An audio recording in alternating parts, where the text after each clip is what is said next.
What up, what up, what up, what up, what up, what up, what up? What's going on, America? It's your boy Rod and Don. We're in the building, Brooklyn Business Ball Sports Talk Show. We are back for yet another season. Season 3 of our sports show as we jump into the NFL season. It was a doozy this weekend. We do have one more game on the docket. That is tonight with the Jets and Don's boys from the Bay, the San Francisco 49ers. So you know we're going to talk about that. We're going to talk about them boys in blue. We're going to talk about the Philadelphia Feebles. We'll get into their little victory. And, you know, we're going to just talk some sports and do the stuff that we do. But you already know what to do. Like, share, subscribe.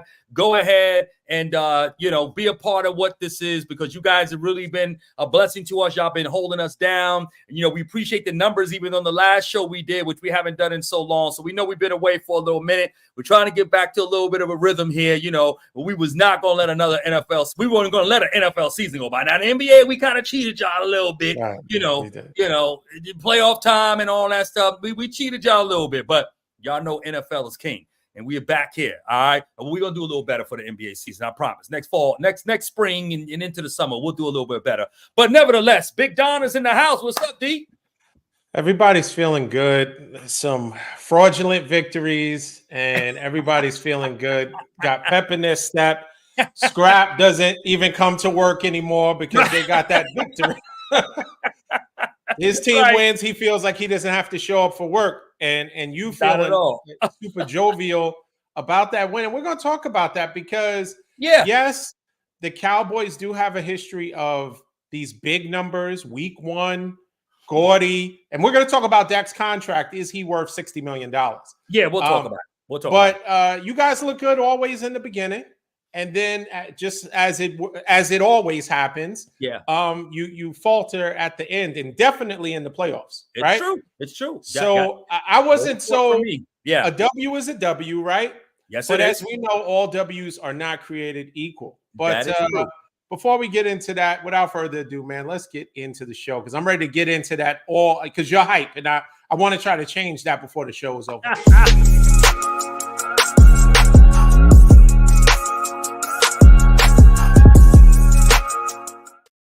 Okay, so my goal is to turn that smile into a frown that Rod has, talking about his Dallas Cowboys. But before we get to that, let's talk about the Philadelphia Eagles. The Eagles, listen, they played in Brazil, right? What can we say? They played in Brazil.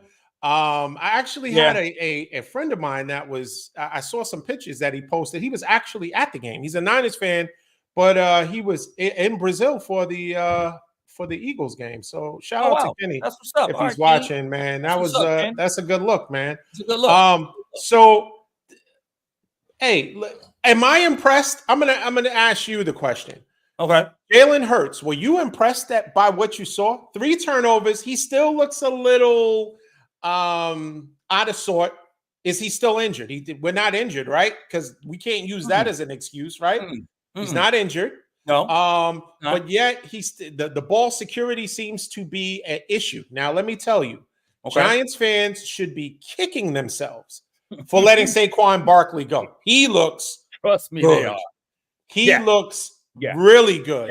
Explosive. He was able to, not get touched for I don't know how many yards before he was even getting touched. And he looked quite impressive. So what do you say? What do you think about the Eagles, victory? I'll say this, and I hate to say this, and shout out to Christopher. Let's go, Bolden. Cowboy Nation is in the building. Let's go. It seems like it's a ringer. It seems like we need some more people. People are still asleep there at work. No. We got the right ones in the group. Y'all go on and get some more Cowboy fans in here. We got the right ones in the group. But it's about balance. We need balance. And it's all right. You know what I'm saying? Let the greater rule. You know what I'm saying? It's all good. But but listen, I'm gonna say this, and and I'm not saying this because of course I'm not throwing any love towards the Eagles, but I will say this just to be fair and balanced, as you just said, right? No, but look, week one is always a nemesis for offenses. That's who's going to look bad. The offense is always going to start off slow because they require a lot more chemistry, a lot more, I would say more detail, if you will, in terms of execution. So, Jaden, I will say this, Hurts, actually, I thought he looked good with his legs. in the fourth quarter. He made some runs. And that's really what he wasn't doing after y'all gave him the beat down. I don't know. Maybe his legs got into got traumatized and they just stopped working. So I don't know what happened to him. Yes, he was injured. Yes, him and Nick Sirianni had their issues, whatever. Okay, I'm going to just go with my version of it because we don't have Scrap here to debate either way. So what I'm saying is that I thought, yes, the turnover is a problem. He was turnover prone last year. Definitely looked more of the same in the game. But I will say I thought he did look like a guy who was determined to will his team to win with his legs. And I thought that was good, even with the Saquon Barkley. And Barkley looked good because Barkley's no longer the focal point of an offense, right? He was like 80% of the Giants' offense for the last couple of years. Oh, wait a minute. Wait. I got to stop you there because why? You love taking subtle shots when people play good. Now, if he was on the Cowboys, you wouldn't try to diminish how good he was. No, you're saying we got to. You're saying that a player only looks good if they're not. No, I'm not saying that really good when he was on the Giants and he was the focal point. And he shined in and he shined on Friday night too. He did. But what I'm saying is that I think there was let me word it this way. Okay, I get your point. Let me word it this way. I think we're going to see a more freer Saquon with the Eagles. So. Okay, that's all. He performed both in New York with all the pressure, and he's going to perform again in Philly without all the pressure. But without all the pressure, you're going to see a more freer, a more relaxed, a guy who doesn't feel like he's got to do a whole lot all the time. You know what I'm saying? So that's what I'm saying. Terrence, what's good? What's good? Robert Patton, what's good? I see the fellas are coming in. Now, I don't know what team now. Terrence, excuse me. No. Terrence is a Niner fan. This is the balance that we're looking for. This is the balance that we're looking for. And I think Robert, he's not a Raiders fan. He's definitely, these are brothers from my church. So I know Robert, I think we're gonna say he's a Niners fan too. So we have some balance here. All right, because this room was getting out of hand for a minute. But I'm I need Calvary's on the way. Christopher and it's Christopher the pastor. I'm sorry. Yes. Pastor Chris, I want to honor the man of God. What's going on, Pastor Christopher? Blessings unto you. And that already shuts it all down. The pastor is on the line, and the pastor's a Cowboy fan. So greater is he that's in Christopher than he that's on the line. Okay? So to God be the glory. That's it. It's a wrap. So thank you. That's it. 2 or 3, we got enough. Me and Christopher will hold it down. And Bolden is coming to be the third. 2 or 3. You know what I'm saying? Listen, I'm telling you, Oscar is a Cowboys fan. Listen, Oscar, let's go. See, we spoke Oscar into guys. We got to pick it. What we're going to do is pick a different time slot. This time slot I think this work. Time slot. You know what? This time slot doesn't work for. It's not conducive. Listen, it's not conducive for what we're trying to do. Pacific time works. I think it works. It works. This is a good. Yeah, this works. Come on, let's go. I think this works. Yeah, I'll say this. Back to Jalen Hurts. Saquon looked really good. I think. They have weapons, right? So it really isn't. But I'll say this: the Eagles' defense, I don't think it was great. It looked same old Eagles. It's same old Eagles, especially that back end, that secondary. Yes. If Scrap was on the show, he'd have all types of wigs and overcoats and all kind of gadgets going. But same old Eagles. Defensively, they didn't look impressive, right? If you think about it. No, I'll say the Packers beat themselves. That's I got away from the game was the Packers really had a lot of chances to finish them off. When they were when Jalen Hurts was turning the ball over and they had a plus field, they didn't capitalize. They settled for field goals. And even they're all professional teams, right? So even the worst team, you still have to produce, right? If you give a team a chance or a team to kind of hang around, you're kind of you're setting yourself up to lose the game. And ultimately that's what happened. Oh, D, you froze. D froze. Listen. So as D was saying, and I do agree with him, the secondary for the Eagles didn't look impressive. I know they got Gardner back, and they're trying to, they got a couple of rookies out there now in the corners, but they didn't look much of anything. You know what I'm saying? At least week 1. But again, I'm gonna give them a pass because it's week 1. Again, offenses start slow in week 1, and And D, you back? Okay, no. Yes, D I'm back. still. I'm sorry. Okay, you back. Okay, all right. I was just picking up kind of on your point. You know what I'm trying to say? Yeah, if you can post my YouTube comments, because I don't know if the guys can see them or not, those on Facebook. So Okay. yeah, so if you can put them up, them shouting out some of the Cowboy fans, you know. No, I'm gonna skip those. I'm gonna skip over those because see I have the bias. You see, I'm telling you, man, we just the can't way have a my fair and computer balanced is show. set up. It skip it. Yeah, but I'm gonna put everyone's on, right or wrong. Right or wrong. I'm gonna put people's comments up. Well said. We'll leave that up for a while. Now, I'll say this. I think that the defense was not impressive. They're gonna still have to clean that up, right? Yeah. Because or unless you plan on, having a 47-43 game, or if you're gonna have to put up points like that, and I mean, any other team, or I could think of several teams that would have capitalized off of those turnovers, right? And they would have actually punched at least one of them in for a touchdown, right? 3 turnovers, 2 interceptions, and 1 fumble loss, and you win the game. You could say it was impressive, right?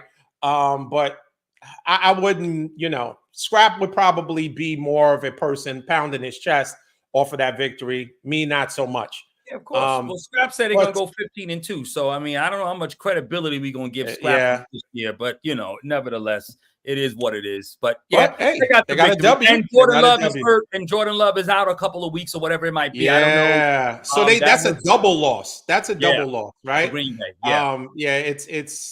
That's Green Bay, and as we both stated, Green Bay's offense, even their defense looked good, really.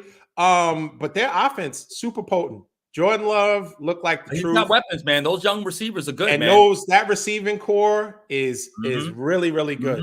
Yeah. But enough with the Eagles. I'm done. Right. That's it. I'm done. I got nothing to say about the Eagles. Let's talk about the highest paid quarterback in the NFL. Okay. And yeah. But listen, well, guaranteed and per annum. So yeah. $60 million. Dak Prescott, for those who have, not heard, Dak Prescott now makes, or will make, he signed an extension that gives him $60 million a year. Yep. This is a person that in 8 years has won 2 playoff games. So how much, let me try to factor it in and carry the 2. If you think he's worth $60 million? Yes and no. I don't think he's personally worth $60 million, but the market says otherwise. And the criteria by which we judge a franchise quarterback says he is. And so it's not Dak's fault. It's just the market, right? And then come next year, Dak will no longer be the highest paid quarterback. Somebody else will certainly surpass him at some point. So, I mean, it's what the market suggests. And a franchise quarterback, Donald, is, and it might just be your guy. Who knows, right? It won't be. It will not be. I know you don't want will not be Brock Purdy. Brock Purdy could win the Super Bowl this year, and he will not make $60 million. Well, again, because if Purdy wins the Super Bowl, but wins it with the essence of him being the reason or a high contributor for that level of result and success, he's going to get his money, D. And trust me. No, he's going to get paid. Nobody's saying he's going to get paid. But you're saying that Brock Purdy has to be the reason, right? That the 49ers. Yeah, because if Brock Purdy plays anywhere like he played last year, why would he not? He would be worth that more than Dak would. I don't personally think Dak is worth $60 million a year. Dak is faulted in the playoffs. We know. You said it in the beginning of the show, so we already know that. You get no retort from me in regards to that. But again, the market is the market. And Purdy has already succeeded the success of Dak Prescott, who's been in the league now for 9 years. Purdy, listen, and he's already succeeded the Herberts and the Lawrences, and except Burrow. Burrow has a Super Bowl appearance. But when you think about these young quarterbacks and even Josh Allen, these young guys that come in and losing to Patrick Mahomes, which Purdy did lose to, no one is going to fault you for that, right? Everybody's losing to Patrick Mahomes. So listen, you got to pay him accordingly, and I think that's what you're going to have to do if you're going to rely on the system of Shanahan and say, well, Shanahan can just pull a Purdy out of his back pocket and do the same thing with them. Maybe he can, maybe he won't, but I don't know. But right now, you got to go with reality. So Purdy plays well, Purdy's going to get bread. And whatever you think they're going to offer him, he's not going to get that. He's not taking that. Trust me. Okay, so 55 or better, D. 55 or better. Let me. I hate to break this to you. We're not talking about the Niners yet. We briefly talked about let's go back to that. Compare and contrast, but we're still talking about the Cowboys. So but let me say this now. The question is Dak worth it? No. Market says he is. But what that does, we had to pay Dak, right? We had to pay him because it freed up money. Right, absolutely. So that's obvious reasons. That's just the part of doing business. So now we'll have money for Parsons. We're going to have some money for Tyler Smith, our all-pro left guard at some point. We're going to have to be able to pay this, and maybe even Diggs an extension a couple of years from now, depending upon where his level of play remains. So what I'm saying is that it's the market, D. That's just what it is. We don't have it's just what it is. Guys are paying it. I mean, look at Deshaun Watson. Is he worth the $260 he got? Nowhere near. Right. No, he's not. But there is a big difference. Let me tell you what the difference is between Deshaun Watson, who everyone thinks is a ridiculous contract. Okay. At Dak's best, right? His apex of how he's played since we've known him. He never looked as good as Deshaun. He never looked good. Deshaun Watson, Texans. No. That was Zeke. I don't know why you're leaning in your chair. That was his impressive seasons was a product of Zeke being the rushing leader. So what about when Zeke was on decline and Dak was still putting up astronomical numbers the last 3 years? And the 12-win seasons that we just had 3 in a row, and even before then, when our last season was 12-win seasons, but did you have, how many Hall of Famers did you have? And all those 12-win seasons, that only equates to 2 playoff victories. So I wouldn't pound my chest about. No, but you're talking about looking good in terms of play, right? I mean, we're not talking about success in terms of results of playoff wins. I mean, yes, Deshaun Watson is a better quarterback, not now, not presently. No, not presently. No question about it. And I'll have to pull up some stats on Deshaun Watson and see. No, you don't have to pull up stats. He looked that much better than Dak has looked in the last 3 years in Dallas. I don't know about that, D. I mean, I don't know about that. Deshaun Watson, everybody is dumping on Deshaun Watson. Everybody is dumping on Deshaun Watson now that I don't know. Listen. His strength, I don't know what was the main reason why he played at such a high level and why he had such a great decline. But if we have to think about the Houston Texans, Deshaun Watson, if he had hit the market, even with Dak, there are only a handful of teams that would not be in the sweepstakes to get Deshaun Watson. Everybody's expecting to get the Houston Texans, Deshaun Watson. Not what we're seeing now, right? I saw something funny on I think Instagram or something. They said this was a joke, but it's kind of funny. They said Deshaun Watson, he died on the massage table, and this is a new person. This is like not the same person. Because if you think about it, he doesn't look. I watched part of the game. I saw the highlights. He does not look like the same quarterback at all. He's not decisive. He's indecisive. The accuracy of his passes, everything is kind of, I don't know. I know it's Cleveland. I know that they're, notorious for just making bad decisions and not having quarterbacks and it just being kind of a wasteland for talent.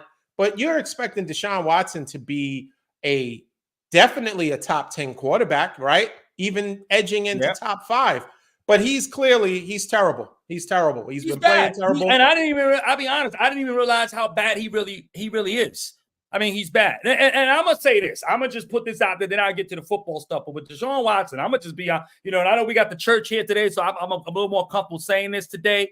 But, bro, he's going through some soulish issues. I think there is something going on with him that has got him completely disconnected internally. Because we know Deshaun Watson has not forgotten how to play football, okay? And I don't think that the system that Stefanski has in place, with relationship to the way that he plays his offense with this West Coast and trying to do play action, Deshaun Watson, they had no plan. The plan was horrible offensively. Stefanski gets a lot of heat for that loss yesterday because of the way they were using Deshaun Watson. You got no tackles on either end. Your starters are out.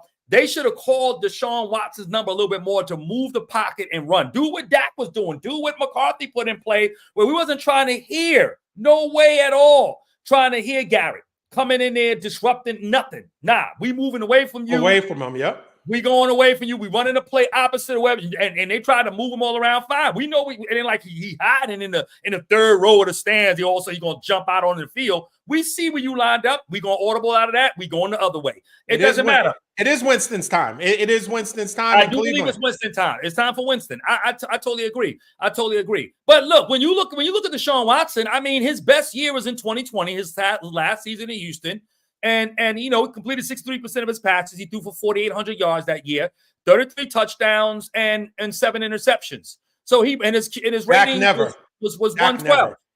Dak never. No. Dak did not. Dak did not. I think Dak's best season to match what he did, Dak last year, or in 2023 last year, 73 QBR.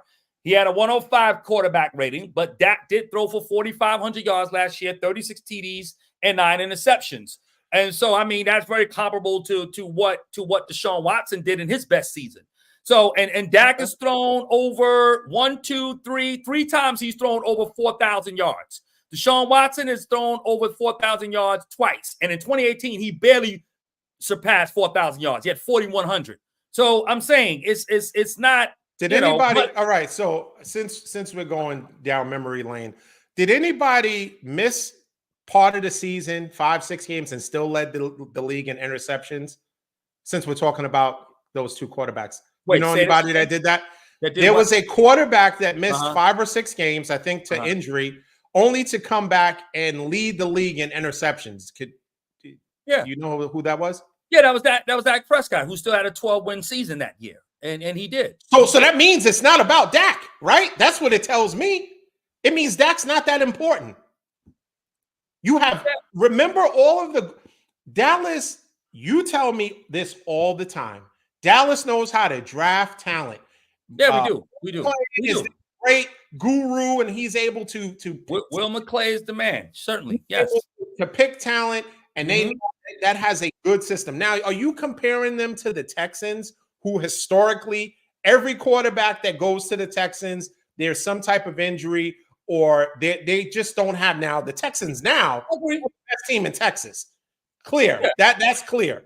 But I'm talking about the Texans, the Deshaun Watson Texans, the Carr Texans. Those are not good teams. Those were not, they didn't have Hall of Famers on the team the way the Cowboys have, right? So every 12-5 season is not created equal, right? So Deshaun Watson was required to do more. So his best season, almost throwing for 5,000 yards, is more impressive than Dak's being, surrounded by Hall of Fame offensive linemen. You got top-notch receivers. I get it. But America, I want you to see this real quick, right? Because when I bring up this point, and I agree with Donald, I'm not gonna change position because I agree with this point. When I say these things about Brandon Ayuk when he's not a number one because of the plethora of talent you have around here, Donald wasn't to hear that argument. But now all of a sudden he wants to hear that. He wants to make that now his position to defend Deshaun Watson over Dak Prescott. Now it's Deshaun Watson was playing with you and me. You out there in the X and the Y. You know what I mean? He had nobody. His grandmother was in the backfield. I mean, all this kind of stuff now. You know what I'm saying? But that's what he says. But when I tell him that about Brandon Ayuk and how Brandon Ayuk only benefited from the plethora of talent, you know what I'm saying? He don't want to hear that. You know what I mean? But I agree with you. You're right. Dak had better teams in Dallas than Deshaun Watson did. Deshaun Watson did play in 2 playoff games, by the way, and he didn't really impress. It wasn't great. But he played well. The last playoff game, he had 77. He had 70. Oh wait, let me see. I might be looking at that wrong. That might be how many games? Oh no, that's in 2 games. Okay, his career playoff. Yeah, he played 3 career playoff games. So what's his record? How many wins and losses? It's only 3. I don't know. You looking back and forth. He had to win 1 because it's only 2018 and 19 he played in the play. He played 1 game in 18 and 2 in 19. So he won 1. So he's 1 and 1 and 2. Got it. He's 1 and 2 in the playoffs. Well, so not bad. I mean, look, Deshaun Watson okay, Heisman Trophy winner, caliber player, coming out number one. When you put those things in perspective, Dak is a 4th-round draft pick, for crying out loud. Okay, so I'm just saying, let's give Dak some credit here. Like, I mean, he didn't come out highly drafted like Deshaun Watson did. What does that mean? Well, I mean, it just means that Dak was able to. Tom Brady was a 6th-round draft pick. Why are we talking about that? That makes my point. No, that doesn't. A lot of credit because Brady. Okay, but he has 7 rings. You give Dak the same, but you what? Well, Dak he has 21 years too. I mean, come on, you know what I'm saying? Yeah. Okay, got it. So he, by this time in Dak's career, right? How many rings did Brady have? So there is no. Come on, certain people's names cannot be in the same sentence. No, but my point is that Deshaun Watson came out as a high draft pick. All right, he was a number 1 draft pick. Okay, whereas Dak was not. Dak was the 3rd-string quarterback, for crying out loud. He had Romo and Kellen Moore above him on the depth chart. Okay, so I'm just trying to put it in context that to be where Dak is now as a 4th-round draft pick, nobody expected that. Deshaun Watson had expectations, and he did meet them in Houston. He's not meeting them now, but he met them in Houston. So, it is what it is. But overall, the Deshaun Watson of old was definitely a great quarterback. That we see no longer. And as someone stated already, it's time for Jameis Winston, truthfully. And the Cowboys win, not taking a whole lot from it. We did okay. I thought in the second half, I'll just make this point real quick since we're still in Dallas, that I felt when we had the lead, our offense got into a little lull. I think what McCarthy was trying to figure out, okay, what kind of running game do we have? Do we have enough to be able to run out clock? What can this tandem backfield between Rico and Zeke primarily give us? Can they run at the clock? And surely that wasn't the case, okay? Now, Zeke did run for 4 yards a carry, 10 carries, 40 yards. But the truth of the matter is, if I'm the Cowboys, I have to come to the resolution that we are going to have to play Brady ball if we're going to run out clock. If we're up by 2 TDs in the 4th quarter, and what do I mean by Brady ball? You're going to have to be creative with the run. You're going to have to throw screens to Deuce, throw screens to Turpin, run jet sweeps to Cook and to CD, and you run and you tick and you just gotta nick and pick your runs with Zeke and with Rico, and that's what you're going to end up doing. Having to just play Brady ball. That's what Brady's never had a running back, and all Belichick did was have, or rather, McDaniels. He just had them guys just screen is a run. That's I get that, and I get that. You have to it's an extension of your passing game, and it's your run game. It's getting the ball out fast. But you are comparing time, and I'm not saying that everyone it's blasphemous. But nothing that you have is similar to the Patriots, right? You don't have the same type of coaching. That's what comparison. That's what comparing is, Rod. If you're comparing what a dynasty team did, right? Saying that you have to do that out of context, though. That's not how all right. So explain to me. All I'm saying is that how are you comparing? Schematically, you're going to have to just be innovative with the way you run the ball. You can't be traditional, and that's all I'm saying. That's how the Patriots were. Patriots never had a running back that was turning the world on fire. I mean, James White and those guys were good. You know what I'm saying? But they were used in a way that was most effective. Get them out in space, get some blockers in front of them. And the Cowboys, you could do that with Turpin, and they could do that with Deuce. Okay, they and even with Rico. So you've got some ability there. All I'm saying, and I'm not saying it'll be to that level of success, but what I'm saying is, if Dallas thinks that they're going to just ground and pound when they have a 2-touchdown lead going into the 4th quarter, and they're going to eat clock, it's not going to happen. You're going to give it to Zeke, you're going to give it to Rico. It's going to be 2 yards in a pile of dust, and you're going to end up giving the ball back, and your defense is going to be tired. So you're going to have to find ways to keep the chains moving is all I'm saying. And I think the Cowboys need to come to that resolve. That's all I'm saying. I'm not saying that. No, that's cool. Okay. That makes sense. That all right? Am I okay with that? No. You're fine. You're fine. I'm just, I'm just getting back into the mix with you about talking about the Cowboys. So I just wanted to go back and forth. But listen, the Cowboys got a W, right? That's what matters, right? At the end of the day, I don't have to be impressed with the W, right? It doesn't matter. You guys got, because I wasn't impressed with it. But I mean, you wasn't impressed with the W? No. I wasn't ultimately impressed. I picked the Cavaliers, the Cleveland Browns to actually win the game. Yeah. So, I mean, I didn't expect, I thought we were really going to struggle. I thought CD looked good early. He did. And Dak, You know, The they look smartest good. thing they did was they got CeeDee Lamb involved other than just lining up and catching the ball. He came out of the backfield. They were trying to get him loose and get him actively part of the offense. And that made sense, right? Yep, because he's been away. He got his payday, and they're going to get the blood out of the turnip. They're going to get every bit of that money out of him, and they're going to use him, right? And they did that. I think that was a good idea. I think you guys got the W. Congratulations. Who do you guys play next week? Saints. Okay, you'll handle the Saints because I'm not impressed by the Saints either. Well, I mean, they beat the Carolina Panthers, but the Saints can still be, they got some weapons, So I mean, they do, but they won defensively. If you look at their star players, right? Okay. Mm-hmm. Chris Olave, he's a great wide receiver. Yeah, didn't get it. He wasn't even in the mix. The Saints defense really stepped up, and pretty much that game was, what's his name? The running back, Kamara had a good game. The game was pretty much out of hand. Carr was impressive because he was highly efficient, right? Very efficient. But it wasn't any game where you're like, oh man, Carr's putting everybody on notice, right? Right. Not so much. Next week is going to be a challenge for them. Not so much you guys, because it's a home game for you guys. You play better at home, and so I'm still we'll see what happens. About that game, though. I'm still a little nervous about it. Well, those that are watching will understand that Rod is a Cowboys fan, but his faith in the Cowboys is really low. I'm just a realist. I just Rod of little faith. Rod of little faith. When it comes to the Cowboys, he's a man of faith. But Cowboys, it's always he'll pick a team, he'll pick the other team. I think the score is always going to be a weird number, but he'll always kind of pick the other team to win. But if his team wins, then he what it is, Donald, and maybe air. It's all kind of air in his lungs. He's yo, D, I told you, D, they did it. Yeah. You know what? I'm gonna be honest with you. I'm traumatized. The 49ers have traumatized me. If you go back to our seasons as we talk about football, Donald.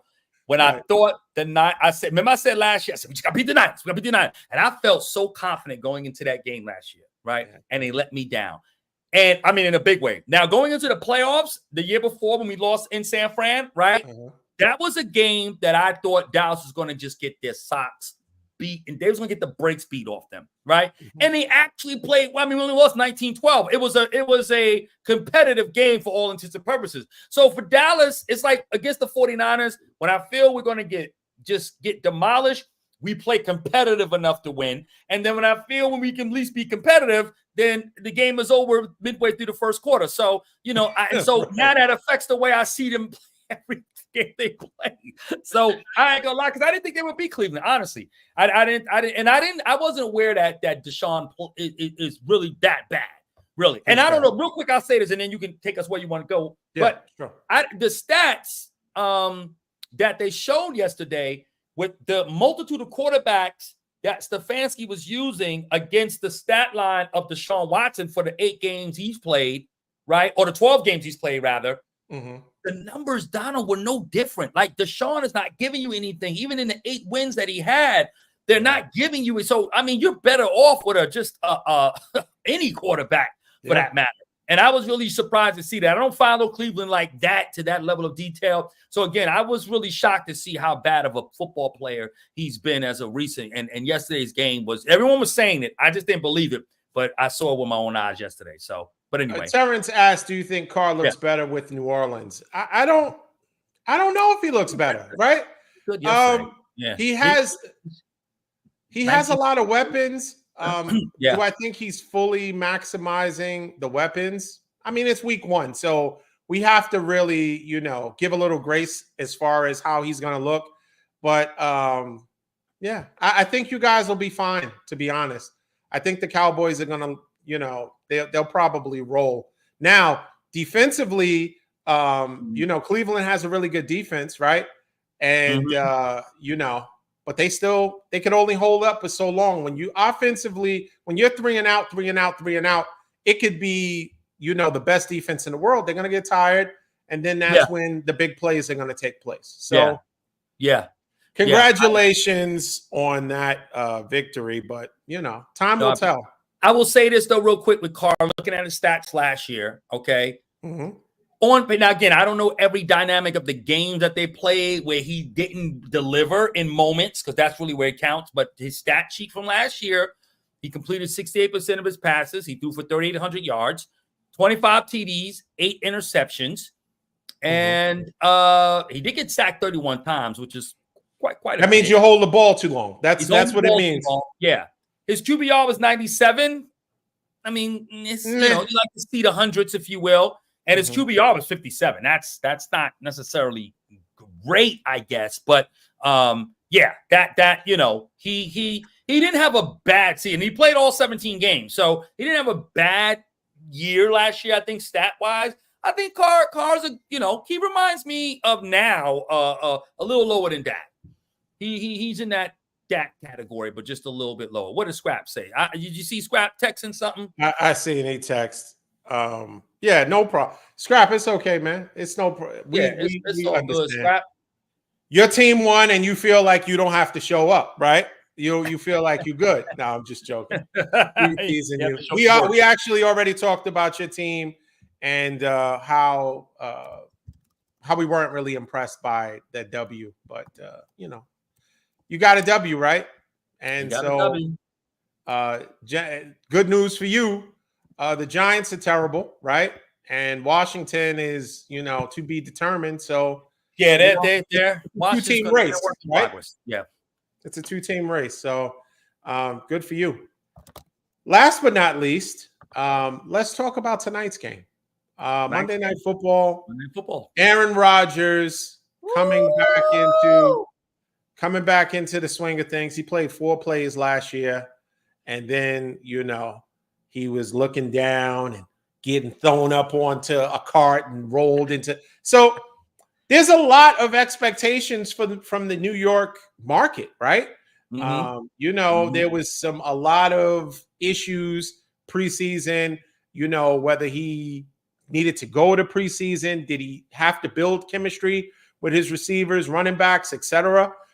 He went to him and Robert Saleh have been, in the media terms, somewhat bumping heads or having conflicting opinions about stuff, right? Right. Whether he's playing in the preseason, no, he's not going to play. And him saying, and that is kind of who he is, right? He kind of likes to go against the grain, right? Yeah. Aaron Rodgers is kind of set in his way, right? And when you've had the level of success, right? He's 4-time MVP, Super Bowl. He was Super Bowl MVP too, right? So when he beat the Steelers, he's kind of, and when teams really want you, even though you're old, and you still can show at times glimpses, not against the Niners so much, but you show glimpses of being a great player, right? And times when he faced us in the playoffs. I think it's going to be interesting. Now, I'm not sleeping on this team. The Jets have a really good defense. And the fact is that our key players did not have a lot of, preseason or even minicamp because of injuries, contract holdouts, people wanting more money, extensions, et cetera, et cetera. So we're kind of coming in, and I think it's going to take us a week or two to get into the swing of things. Now, what I want to do, because there have been some significant injuries, even your tight end. We didn't even mention that your tight end is dealing with an injury. Thank God he's not out for the season, though. Yeah. Right. But he's dealing, so all I want to do, what I want to accomplish, and I want what the Niners to do is win the game and leave unscathed. If we stay healthy, we get the W. But what else are you looking for? Are you looking for, is there anything specific that you're looking to see the Niners? I'm looking for us to have one more point than the Jets. Okay? Because what you want to do, right? We just talked about the Cowboys. Something we just like talked about the Cowboys. You didn't mention my question. You didn't mention any X's and O's and what you were looking for and scheme-wise, I wanted this. We just said basically because CD was out and waiting for his money, he got him involved, right? whether it was, jet sweep, a little short cross, they got him involved. Now you want me, half of my team, Trent has been out wanting money. Brandon Ayuk, was it? CMC has been injured. Now you want what do you want? You want CMC to run for 150 and 3 touchdowns? That would be great, but it's not necessary. I just want us to get the W, and I want us not to be injured at the end of the game. That's all. That's a simple request. I can't even act that a simple, question. He always feels there's some ill intent because there always is. Like I'm setting him up. That I'll get it. I got you. Come week 8, I'll set them up. Exactly. You know what I'm saying? Exactly. Exactly. I've known you for a very long time. I've known you for a very long time. And in sports, you are a stand-up guy in life. But in sports, especially when we go at it, you wanna gotcha moment, and you're not gonna get me cornered in any way. I want a W. And that's why you're laughing so hard, because I want a W and I want us not to be injured. That's a simple request. We're going to get better as time goes on. I mean, don't you want to see how Purdy looks? You want to see how the offense flows? Don't you want to see? I want him play calling will look like. And we already know. Don't you have some expectations defensively? I think our defense over the last 3 to 5 years speaks for itself. If our personnel is healthy, our defense is always going to be top 10, top. But now your 7. Defense was very suspect in the playoff time. Really, like your defense after the Baltimore game, or in that game, and from that game on, your defense didn't necessarily look dominant. Like it. How did we look against? How did we look against you guys? See, I'm wondering because. That's the only way we can really. That's the point I'm trying to make. Y'all didn't look like the defense against Dallas when as you got into the playoffs. What was the score though? I'm just wondering. What was the score against you guys? Do you feel like y'all got a new DC now? You got rid of Wilkes, right? Okay, that's cool. Gone. So you got a new DC. So I mean, schematically, you just want to see how he's putting his guys in place, and we got some people back. We don't have. We're not at 100%, right? We're not at full strength. But I think for what we're looking to do, right? Because it's the regular season. Well, I'll say this: the Jets' regular season last year was lost on one play. It was lost in one game. You cannot win the Super Bowl in one game, nor could you lose it in one game, right? Especially as a long season. So for me, our biggest thing as a Niners fan is health. All the coaching part, the schematics part, the defense part, the chemistry part is all there.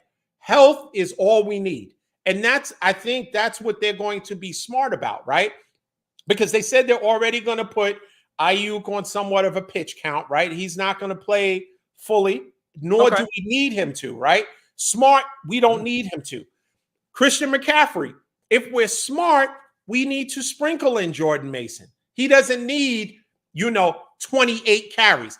That could be from week 4 on. Right. Give him his normal workload, right? But let's just be smart, stay healthy, and I think we have a fantastic – because at the end of the day, Aaron Rodgers is still 40 years old, and our pass rush is still our pass rush, right? So he's going to have to get that ball out. Now, they have a fantastic running back. Breece Hall is amazing. If you think about it, D, they don't have any real glaring weaknesses. The Jets were only the only. Now we're making them the greatest team ever, right? No. I'm just saying, like, if you think about it, last year they faltered in the way that they did because I think emotionally they were just impacted by the loss of Rodgers, and that was the only thing that was missing was the quarterback. I mean, the old boy that they had was so bad. I mean, even with all the good as the defense was, Wilson.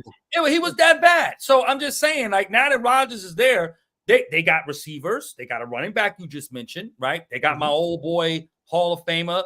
Tyron Smith is back there now, the left tackle got from the Cowboys. Tyron Smith is 64. Okay. What is he?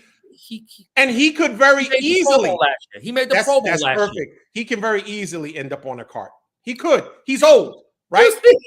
They could be putting him on a cattle truck. They could be putting him on a cattle truck in 2 plays.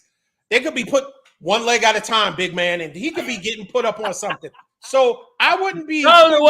Listen, I wouldn't put all the stock in a 40-year-old. They got a good defense too. I'm saying they're not. No, they do. Not like they very well could win this game. I got the Niners winning the game. I do think y'all are going to win the game. I do think y'all will win. But I'm just saying, if Rodgers, the only thing you got to, I think, could work in your favor is that if Rodgers is rusty and not in sync with his receivers, if the chemistry is not there, then that could be the problem for them. You know what I mean? And if Rodgers starts getting frustrated and, he start getting, just kind of whining and stuff like he normally does, then, most likely you guys will win. Because everybody wants to make sure that they meet his expectations. We take that. So it takes all of that. It takes the frustration. We have to have a frustrated, out of sync quarterback in order for us to. We were in the Super Bowl last year. Yeah, but I don't think, again, all of a sudden, you're saying that we need all of those things to happen in order for us to win this game. I'm not saying all of those things to happen, but I am saying that Rodgers needs to be out of sync, and he needs to be on the sideline whining like Odell Beckham in order for us to get a W. But if he is in sync, it could be very interesting. He could be Justin Timberlake. It does not matter if he's in sync or not. We're going to handle business, and I think. Okay. Because you still are forgetting one part. We still have the coaching edge, right? Oh, definitely. So if it's a tight game, and I'm far be it from me to say that the Niners are going to blow out the Jets, right? Because the Jets have a top 5 defense. Okay. So I'm realistic, right? I'm realistic with that. You see that right there, but go ahead. Yeah. I'm realistic with that. And I know that Aaron Rodgers, he has a lot to prove, right? He has a lot to prove. Long ago, he wanted to be a 49er, and we didn't draft him. So probably certain teams that you play, there's always going to be a little extra fire in your belly to get them back. Like, you could have had me and you didn't, right? I'm from your area. Right, exactly. So I expect him to give his best shot, right? For those reasons. Right. And this game is clearly more important to the Jets than it is the 49ers, right? Because the 49ers been there, done that, and have proven that we are a perennial playoff team. The longest playoff drought, don't forget, is the New York Jets, right? So the Jets have everything to prove, and every game is going to count. Now, when you think about Miami, when you think about the Buffalo Bills, right? Right. And even the Patriots, right? Who they looked good yesterday. They looked good. And Gerard Mayo had them playing. Right, the running back, Ramondre Stevenson was doing his thing, so they looked good. And Joe Burrow looked like, Burrow they gave Eminem a put him in a football jersey. Like, hey, you don't belong here. Like, he did not look good. He didn't look in sync. And time will tell. But all that being said, I think we have a good opportunity to win this game, and I do pick us to win this game. I think we have a and I'm going to say this only in the first week and first game for the Niners.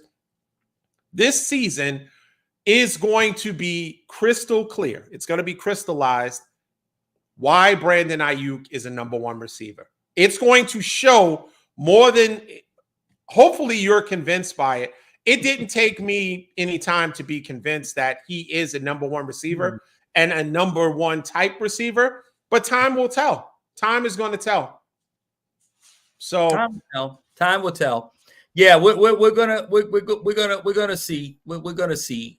In America, you're gonna see with us. You're gonna watch and go on this Ayuk journey with us this year. And again, Ayuk, good player. Is he a number 1 on the caliber of the number 1s that we know of in the league? I don't know. That remains to be seen. We got to see. Is he paid like a number 1? Let's just go there. The market says he is, just like that. No. Is that what I'm glad. See what I mean? Because he knew I was about to rope him up. That's why he tried to cut me off. I'm just trying to say he got paid because but always keep in mind the Niners did everything in their power to trade that man. And I don't care what anybody say. Any player would tell you. With that being said, you thought that man was the number 1 if you were trying to trade him. The Niners don't believe he's the number 1. So Jerry Jones really doesn't feel that Dak is a franchise quarterback, right? Because he made him play out the extent of his whole contract, right? That is unheard of, right? Whether he's a 4th-round draft pick or not.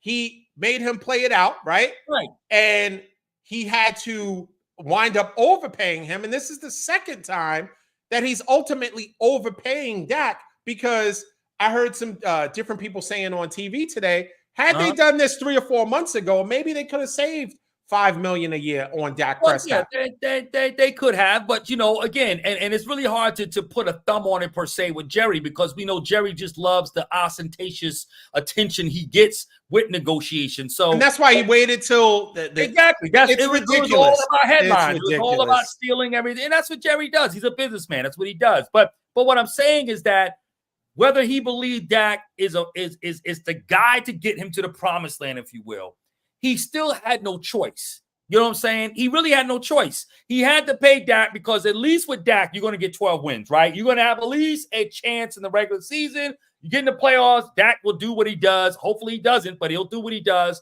And it is what it is, because when you think about all the other quarterbacks in the league that are franchise quarterbacks, what are they doing? They're really, at the end of the day, ain't doing any more than what Dak is doing, except your Purdy and except maybe Josh Allen, and then of course Mahomes. Patrick Mahomes, right? Yeah. And that's it. Out of those three, Lamar Jackson. I mean, his playoff.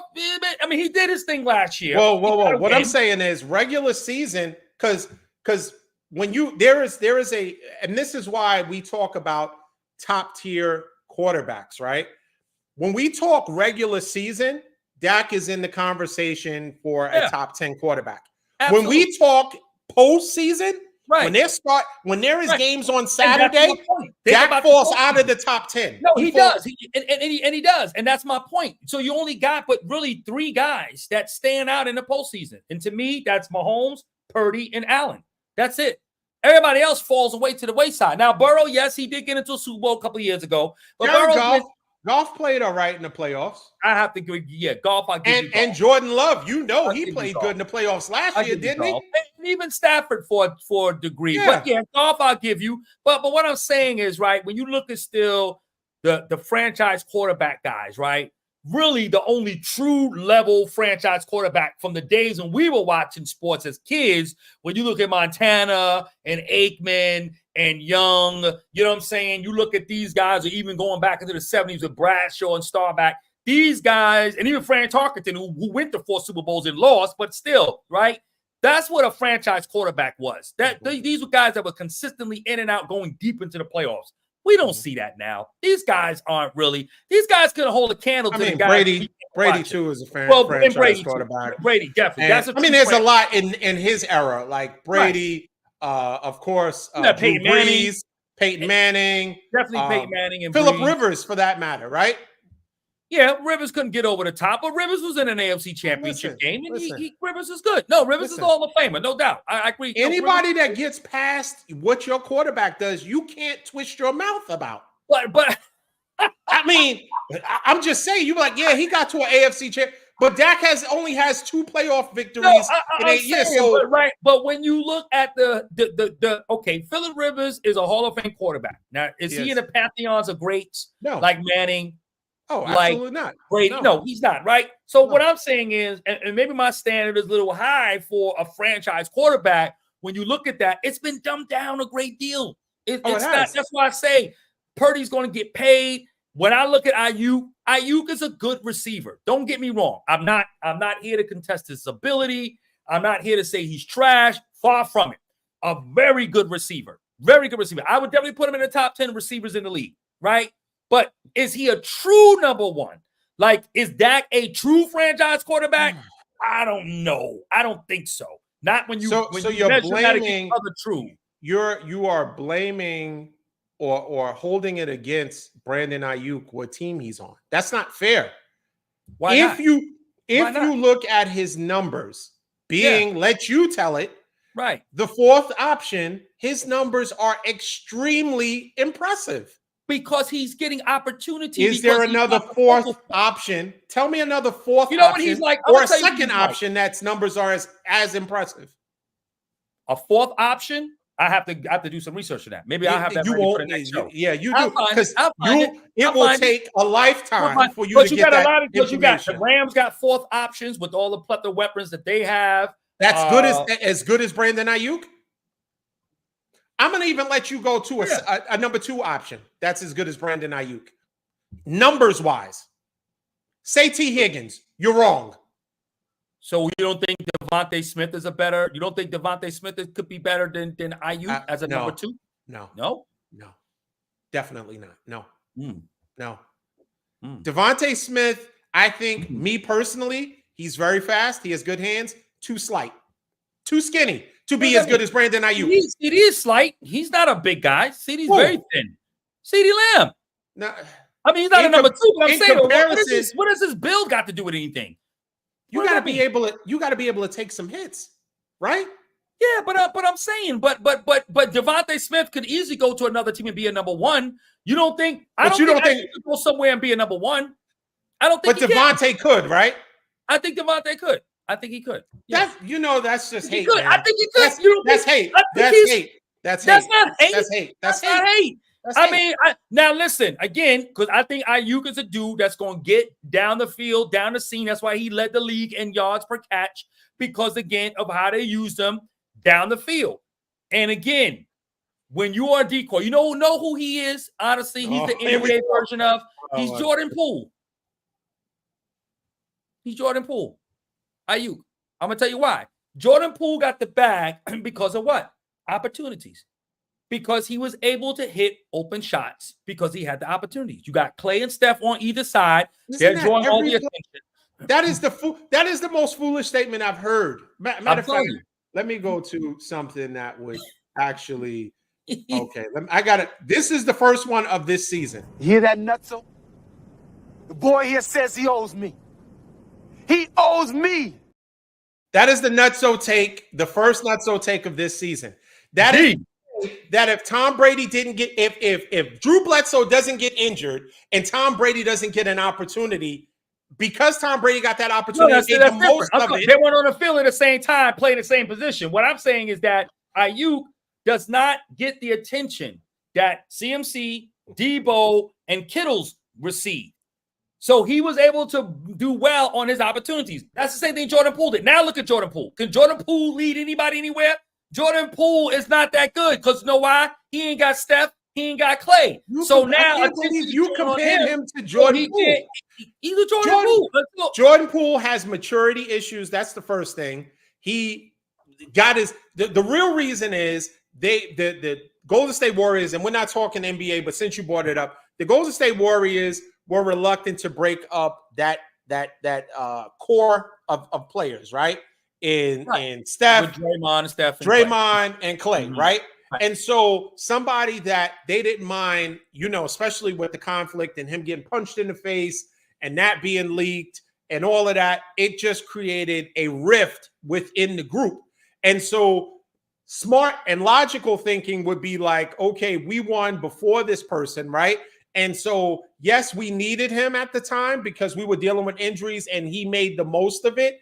But our loyalty is to what we had before you got here. But so we made him the odd man out. They made him the odd man out. But Golden State still gave him the bag. They gave him the bag like the Niners gave Ayuk reluctantly. They gave him the bag because, again, the Niners did not want to give Ayuk what he was asking for. So, that was very well documented. So you compare Ayuk to Jordan Poole, but you don't compare Dak to Jordan Poole?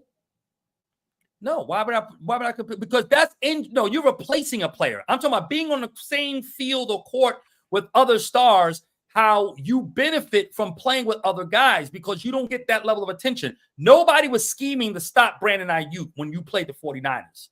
You're not. No, you're not. You're first, all attention goes to CMC. First and foremost. I agree with that. Then you got Debo and Kittles, Pro Bowlers. Guys who are established in this league in their respective positions, right? You got a Trent Williams. You got to find a way to get pressure on Purdy. who has now shown you that he's no longer Mr. Irrelevant, right? He's proven now. He showed you. He showed work. you. I told you he wasn't. Put some respect on his name a while ago. Speaking, a lot of people they didn't know what we had in Brock Purdy. I mean, he came in, he took over after Garoppolo got hurt in the game we were there to see, right? And then he went on, but it was more like, okay, he's a system guy. We got to see. This past year, he proved that, no, I am that guy, all right? Because Trey Lance couldn't do it. Garoppolo couldn't do it. I did it, and he did. So now we see he's not a system guy. So let me ask you a question. When you had Dak Prescott, Ezekiel Elliott, and Amari Cooper, right? Is that a very similar situation where although Dak is on the field and they're on the field with him, right? He benefited from their skill set, right? Because if you think about it, Amari Cooper made Dak Prescott. Did he not? It wasn't even Amari Cooper. Well, Cooper did. Yeah, he got him his first bag. But Dez was there before him. He had Dez and Witten, who was when Dak. But he felt pressure to force feed Dez, and Dez was already on the decline, right? You wasn't seeing that many of these happening per game, right? Well, after 18, then he was gone, right? Exactly, right. Mm-hmm. So here comes Coop comes in, and Coop he made him to another level. Yeah, he did. He made him right to another level. He needed that receiver. So he was Jordan Poole. Then he was Jordan Poole before Jordan Poole. Is what you're saying? Poole, because that's different. Because he was a quarterback. Our quarterback still has to distribute. The quarterback still has to lead. Like, I can't sit here and say that Purdy is who he is solely because he has CMC, Debo, Ayuk, and Kittles. You can't say that anymore. You could say that in the beginning, but not anymore. Purdy holds his own. And in fact, if it wasn't for him, y'all would have never got to the Super Bowl because he single-handedly won that game against Detroit. So what I'm saying is that Purdy is a guy now who stands apart. Ayuk has yet to do that. We got to see what Ayuk's going to do because can Ayuk carry a team? CeeDee Lamb carried a team. Say what you want, D. He was the best player on offense. But if he's not, I think it's not fair to Ayuk if he doesn't have to. Because our team is constructed the way it is. But then that's why you can't definitively say he's a number one because he doesn't have to. So that's why he can't be a number one. If they didn't feel getting the ball as a number one. Everyone knows his numbers speak for it. The numbers speak for themselves. Nobody was scheming for Ayuk. Nobody schemed for Ayuk. That's what you say. D, you just agreed that CMC comes first, right? Would you agree CMC comes first? CMC so who comes after CMC in your mind? After CMC, providing say all guys are healthy. All guys are healthy. Brandon Ayuk. On the offense? America. On the offense? Are we talking about offense? What do they play in the secondary? Or they punt returners? No. I get what you're saying. Offensively, it is CMC, and then it's Brandon Ayuk. D. We've already had this discussion. To me, he is a better. Now, if you want to say Debo is a better player, he is not a better receiver than Brandon Ayuk. Well, who has been more effective in that offense? Can we say the last 3 years, 4 years even? Who has been the most effective player in that offense? And when he was still schemed, he still got off. Brandon, that was Debo Samuel. Debo is a phenomenal. He is a phenomenal player, right? And he can be used in many aspects, right? But if you see that once we acquired CMC, his use in the backfield diminished. Well, it did. Yeah, it did. Because we have the best running back, so there's no need. But did that take away from his effectiveness in the offense? What I'm saying is that puts him on the same playing field, on even ground as Ayuk. And given both of them, if they line up, footwork, hands, give me Brandon Ayuk. I'm sorry. So if you have a healthy, let's just say neither one could ever get hurt. They're robots, okay? But see, that's not. If you got a healthy Ayuk and a healthy Debo, and you're saying with CMC impact in the game, and you're saying we have a CMC? No. Forget CMC for a minute. CMC is your bones of your offense. I'm saying we're talking if we have Brandon Ayuk that can never get hurt. And Debo Samuels that can never get hurt, and we have CMC as our running back. No. Forget CMC. We're talking about the number 2. I already told you. Option. Debo After is a CMC. better player. No. It can't be after. You're trying to put me in a box. No, right? no. I'm trying to get you to find out. If we have a running back. No, listen to what I'm saying. Okay, go ahead. Offensively, CMC is our most important offensive piece. Correct. He is a running back, though. That is, he is, the way he catches out of the backfield can be compared to receivers, but he is a running back by, position, right? Right. If we have CMC in the backfield and we're talking about who I would choose as the next receiver, who's the next most important offensive player, it's Brandon Ayuk, hands down. So why wasn't Brandon Ayuk that player in the years that he's been there in the 49ers until last season when Debo was there? Well, he got Are you telling me that Ayuk was their number 2 guy behind CMC before Debo in the last 3 years? What I'm saying is Ayuk has gotten progressively better every year. And the year there's an operative word. Yeah, progressively. Right. So that right there, you but Debo was used differently prior to CMC coming to the Niners. So you don't think Debo was more of the weaponry? Let's just say before even CMC got there, who was the guy? It was Debo. So Debo doesn't, but yet when CMC gets there, his usefulness and impact diminishes because it didn't diminish. Of course it does. He got less. He got the way he's being used, touches, the way he's being used has changed. It changed because him and CMC are kind of somewhat similar to some degree. But what I'm saying in terms of how they get used. But at the end of the day, Debo has still remained, even last year. I mean, even the year before last, right? Okay, forget last year because Debo was hurt last year. So it's really, Ayuk had to kind of somewhat step up a little bit. But at the end of the day, Debo has proven to be a consistent threat in this league since he got there. Ayuk had one good year. He had one good year. One phenomenal year. Okay. One phenomenal year. So this is what will happen. You know what's great about this? We're discussing this now. And I'm not suggesting that Brandon Ayuk is going to have a phenomenal first week, but as the season wears on, we're going to see it's going to be defined who's number 1, who's number 2, and who's number 3 in the pecking order of offense. And my hierarchy is CMC, Brandon Ayuk, Debo, Kittles. That is the hierarchy that I see. Now, because Brandon Ayuk was out and they're going to give him some runway to get back in football shape, it may appear today that it's going to be CMC, and Debo, or it might be Debo and CMC. They may kind of, roll out CMC slowly. It really depends. But I will say by week 6, it's going to be unequivocally clear who is number 2. Well, the number 1 receiver, though. We'll see. I'll tell you what, we're going to know more by week 4, week 5. We'll get to see where Ayuk is going to get more attention now. There's no question about it. Of course. I want to get that. He's going to get more attention now. So we're going to see now what he does with the attention now he gets. The focal point now, because he wasn't the focal point all his career in San Francisco. But now he got the bag.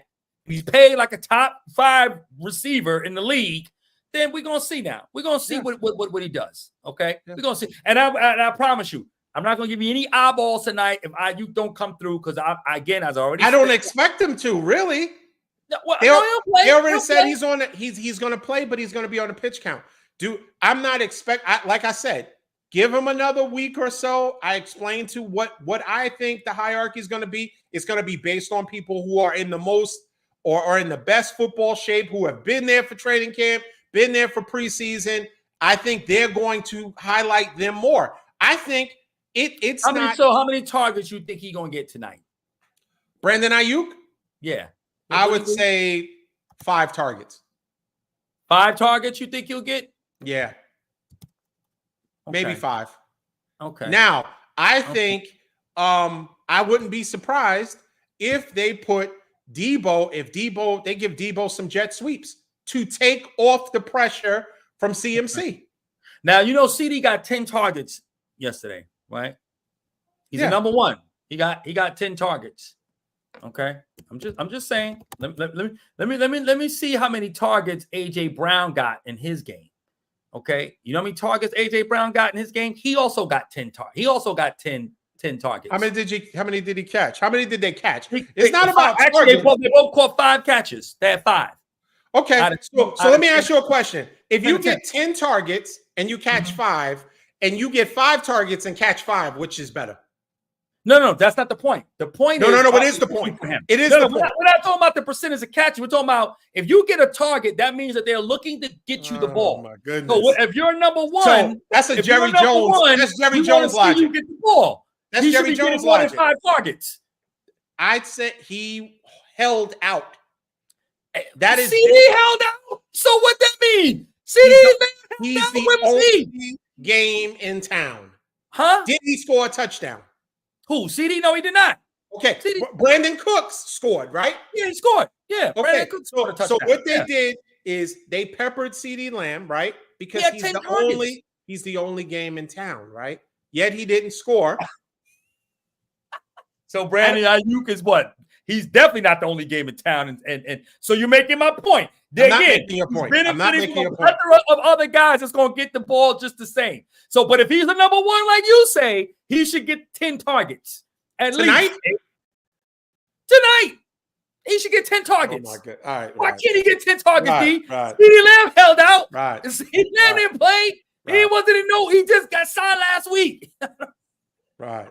If he's the number one, he should get. We should look. Who else is the number one receiver? Who else did he get paid? So let's see what this comment says. Let's look. What did Justin Jefferson get yesterday? Let me look at Jefferson. So McCaffrey is. Oh, thank you. Is inactive. He's going to get targets. McCaffrey. McCaffrey's inactive. Yeah, he is. Why?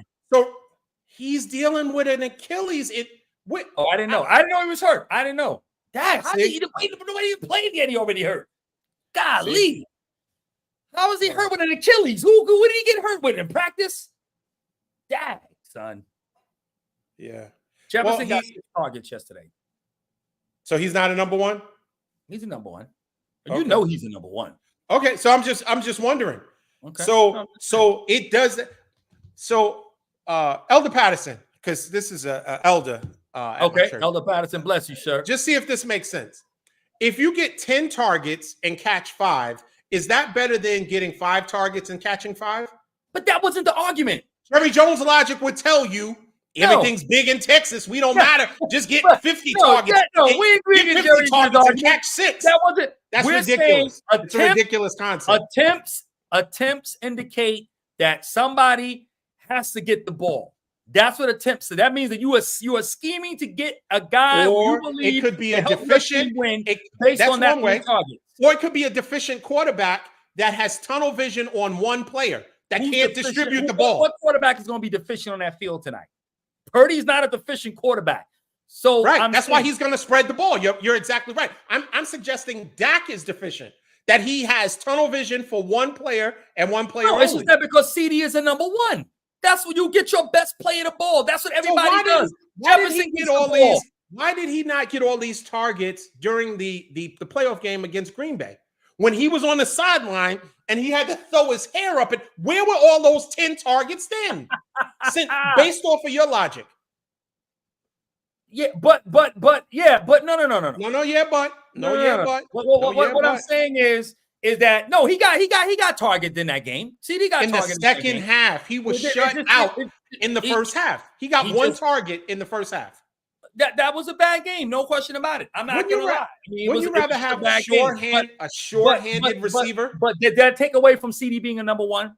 Did that take away from the fact that we know CD is a guy who's schemed for? And that's the whole point I'm trying to make. If a guy is schemed for and can still produce, then that says he's the number one. Now, yet they didn't do that in Green Bay against Green Bay. I grant you that. No retort there. But that didn't take away from CD being a number one. He's the best offensive player, and it showed, and it was proven, and yet schemed against, he still showed up. I want to see what happens with Brandon Ayuk this year when defenses are going to roll coverages his way. He is going to get way more attention. He's going to show out. He's going to show out. And we're going to see what he's going to do now. That's all. He's going to show up, and CMC is out tonight. So you got no CMC. So all this Brandon Ayuk on the pitch count, that's garbage. You're going to need to play him tonight. And without me knowing this, and I appreciate Elder Patterson let me know, CMC is out. You heard, everyone that was watching heard me say, I wouldn't be surprised if they put Debo in the backfield to alleviate some of that pressure off of McCaffrey. And now that he's out, they're going to utilize him that way. So it's going to be Jordan Mason, and it's going to be a lot of Debo. And you know who it's going to be also? You can see Brandon Ayuk might have more than 5 targets because he's going to get open. He's going to get open. He's going to need to get more than 5 targets. Well, really, we're not trying to hit no pitch count. All got the bag when you think about it. I mean, when you think what Debo's making $23 million a year. That's I think they just restructured his contract. Yeah. Right. So everyone's making money given their position. But Debo's not paid like a top receiver. And the only reason why that is because Debo hurt himself by being so multifaceted, making him more injury prone. Oh, so now he hurt himself. His value, he hurt himself by being so valuable, as you would say. Well, in the sense of scheme, because he gets hit a lot. Now, Ayuk is a guy who's averaged 17 yards per catch because most of his routes are going down the field. He's not getting hit, right? He's getting posts. So he ain't running around. He ain't doing a whole lot of, would you rather be in the middle of the field. So would you rather be Mayweather or Larry Holmes? No, but this is it's very simple. Larry Holmes or Mayweather. Elder Patterson, Elder Patterson, do you discern, sir, that Donald is now changing the narrative? Do you want to be Larry Holmes who took every punch, or do you want to be Mayweather that didn't get punched a lot? But a number one is getting punched, though, D. And my whole thing is this. Debo is a different style player. I grant you that. But that's why he's been effective, and he has been a big contributor to the success that the 49ers have seen in the last 2 years or so. Absolutely. But that's what I'm saying. Now we're going to see what Ayuk is made of. Okay? We're going to need to see. You're going to need to see. You're going to need to see. We're going to see what he's made of. You know what I'm saying? And see, the thing is, if he's the number one, because the Jets are a very, very good defensive team. And he's going to go. I want to see him go up against Sauce. Let him go. Well, you know how many? We'll see. Two pass interferences, at least 2. Because Sauce is as good as Sauce is. So now he's not handsy. Let you tell it. Sauce is all handsy. But now all of a sudden, now that he's going, I never said Sauce was handsy. I know it was somebody else. I think we was in the chat talking about. I can't remember who it was. But I'm saying at the end of the day, we're gonna see if Brandon Ayuk is a number one tonight. And I don't care about him not having condition. Listen, you got the bag. You come out there and you play. We're gonna see. He's going to. We're gonna see. And Pastor Chris says that. Elder Patterson says that just feed Debo. So we're gonna see. Now, if Debo gets shut down, you know what I'm saying? We're gonna see. We're gonna see. Yeah, so that's it. We're gonna be all right. Debo gets a lot of yards because they let the safety stay back because they got to keep somebody over the top. Right.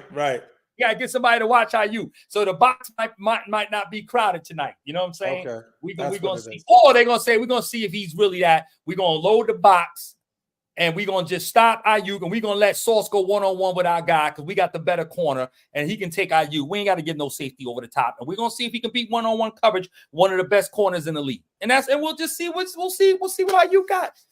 That's all. It's gonna be on though. Time is gonna tell. And it's 30 minutes. 30 minutes. 15 minutes. Yeah, 15 minutes. About 15. Yeah. Was it 8:20 or 5:20 kickoff? Yeah, 5:20. Okay. It's all good. Listen, I appreciate everyone that has coming tonight, man. Been part of this. There was too many Cowboy fans at one time. Now listen to this. Are you ready for this? You want to know who Elder Patterson's team is before you start dapping and jumping and all of that? Who is that? Who's he like? A Colts fan. Ooh. Indianapolis. Colts. Anthony Richardson, and who did look good yesterday, I thought. He's going to look good for 2.5 games. Until when he tries to use that shoulder as a battering ram he will be on the side with a sling as big as I don't know what. So listen, I understand. Well, oh boy, the It's Colts. lonely at the top, man. It's lonely at the top. Everyone takes a piece. Everybody wants a piece of Y'all don't, the second best team in the league. Y'all gonna always be, listen, Briggs said, Briggs, he's a 49er fan like you, our boy here in Atlanta, by way of New York, like us. He says if the Niners don't win, it's a bust. He said last year was a bust. It's a complete ultimate failure. Do you feel the same way too? It's of course. We every team should think like that, right? Yeah. Every team should think like that. And I'll be on record as saying our window, it's very important because honestly, I think this is going to be the last year for Debo. I think we're going to move on from Debo and or Kittle. We're going to have to get younger in those positions. So, Kittle, a Pro Bowl player. You're gonna just get rid of Kittle. Who you bringing in to back him up? Y'all don't think Kittle can perform anymore? Kittle's a Pro Bowl tight end. He's only 30. That's 30 is not. We all act like 30 is like, oh my God. He's not gonna be there with Witten. Like, Witten is you think Witten was a great tight end, right? We ended up letting Witten go. He went on and played with the Raiders to end his career out. Was he a Pro Bowler? Witten is a Hall of Famer. Are you kidding me? Okay, so they still let him go, right? They still let him go, right? Well, no, but he was well in his like almost mid-30s by the time they let him go. 30 kiddos are still performing. Well, that's because the Cowboys they hold on to people too long that they draft because Jerry Jones wants to be the smartest person in the room. So he wants to say, yeah, well, we got him and that's what we want. And so they keep their players too long. Better to let a player go. Because Kittle can provide he can provide value to another team and we get something back. Clearly, the plan is if you looked at our draft, we probably didn't pay attention to it. We drafted receivers, right? We were Persol, right? So we're expecting these younger players to offset some of the bigger salaries that we're paying. I agree. So that when we do pay Purdy, not $60 million, it will still be able to keep a lot of our skilled players, right?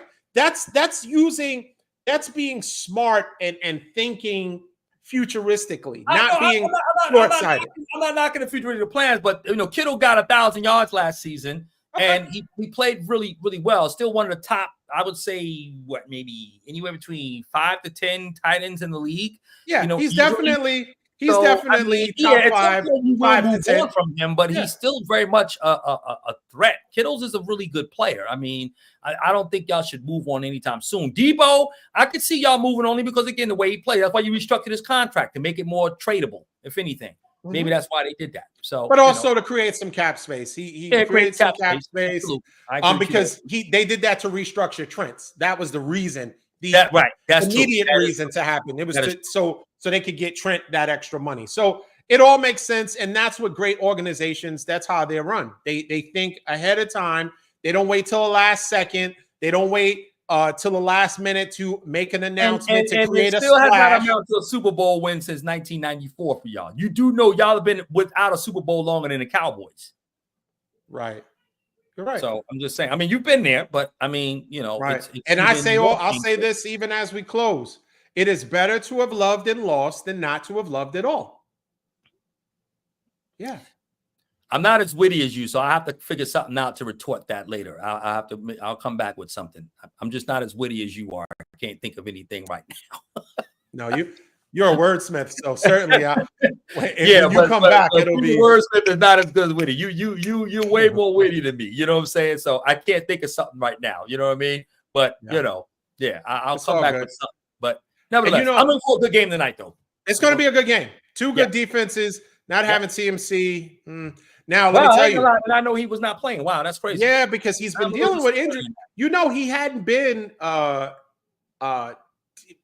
usually vets don't play in preseason, but he wasn't.